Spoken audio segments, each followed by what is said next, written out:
Halo semuanya, berjumpa lagi bersama kami Jelajah Alam. Kali ini, Jelajah Alam akan ngebahas planet tetangga kita, yang dalam hal ukuran hampir sama.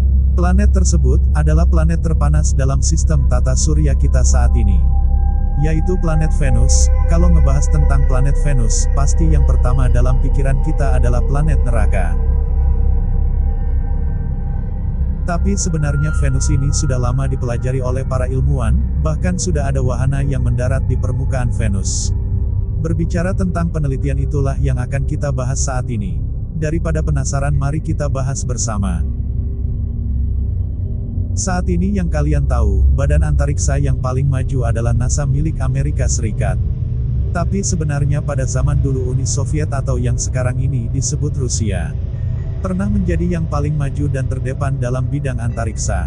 Pada waktu itu sekitar akhir tahun 1950, program luar angkasa milik Uni Soviet mengalami kemajuan yang sangat fantastis.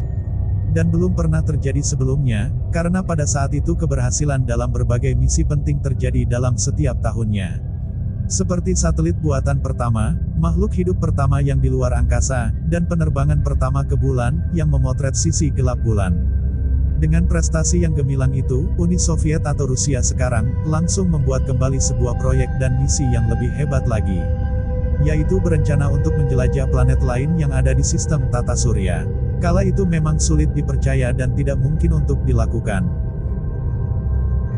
Namun sekitar Agustus tahun 1959, Uni Soviet mengadakan pertemuan untuk mewujudkan proyek menjelajah planet lain. Dan pada tanggal 10 Desember tahun 1959, pemerintah memutuskan tentang pengaturan stasiun untuk misi menjelajah Venus dan Mars dikeluarkan.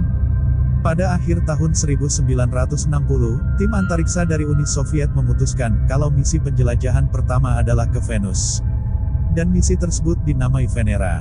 Dalam bahasa Rusia, Venera adalah Venus. Namun karena kurangnya informasi mengenai keadaan sebenarnya di planet Venus, pada saat itu para ilmuwan Uni Soviet maupun dari negara lain, sangat percaya bahwa planet Venus memiliki atmosfer yang sama dengan bumi, serta air dan kehidupan yang ada di dalamnya. Dengan perkiraan tersebut, para ilmuwan yang tergabung dalam misi Venera tidak terlalu memperhitungkan hal tersebut.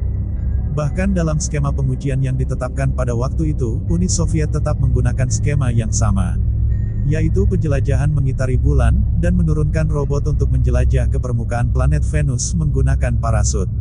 Pada saat itu keadaan planet Venus tidak seperti yang diperkirakan.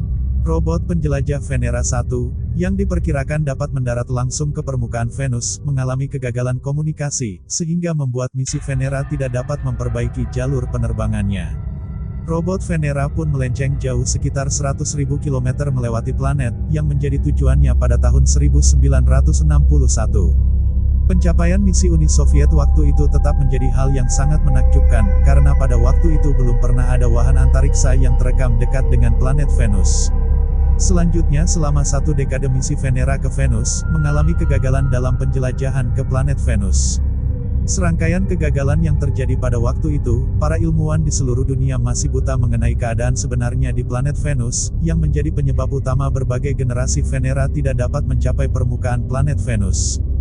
Dimulai dari wahana Venera 1 sampai Venera 6 dan seterusnya, semua hancur oleh tekanan ekstrim atmosfer Venus.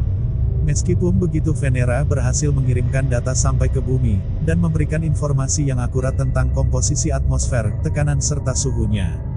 Misal seperti pengetahuan baru tentang atmosfer Venus, yang mengandung 90% karbon dioksida, dan memiliki tekanan suhu yang sangat tinggi. Meskipun berbagai kegagalan yang telah dialami, penelitian tetap terus dilakukan dengan berbekal informasi baru. Setelah melalui berbagai penelitian dan berbagai pengalaman sebelumnya, para ilmuwan misi Venera memutuskan untuk sangat berhati-hati dalam mengembangkan sebuah wahana baru yang mampu menahan tekanan 180 atmosfer dan suhu sekitar 540 derajat Celcius selama 90 menit di planet Venus.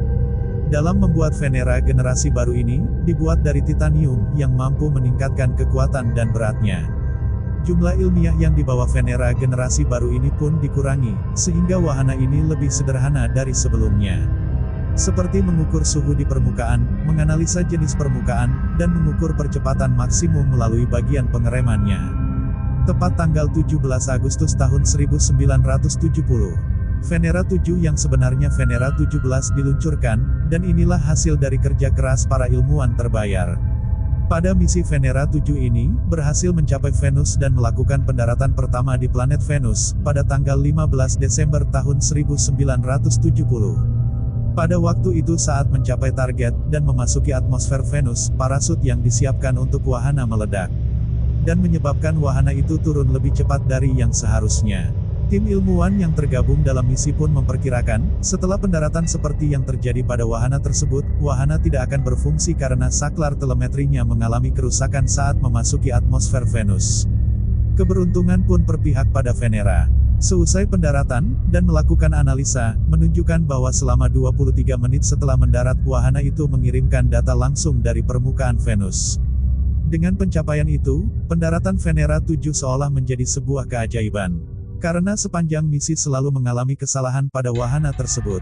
Setelah Venera 7 generasi baru diterbangkan ke Venus, Uni Soviet menjadi negara pertama yang mendapatkan gambar pertama dari permukaan Venus. Seperti gambar yang Anda lihat sekarang ini. Ini foto berwarna asli dan pertama dari permukaan Venus, yang berhasil difoto langsung dari permukaan Venus.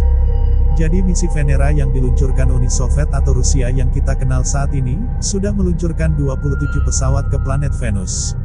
Dan yang terakhir dari seluruh misi Venera tadi, antara sampai ke generasi 16. Sebagai penutup, berikut adalah sebuah panorama asli dari semua generasi Venera.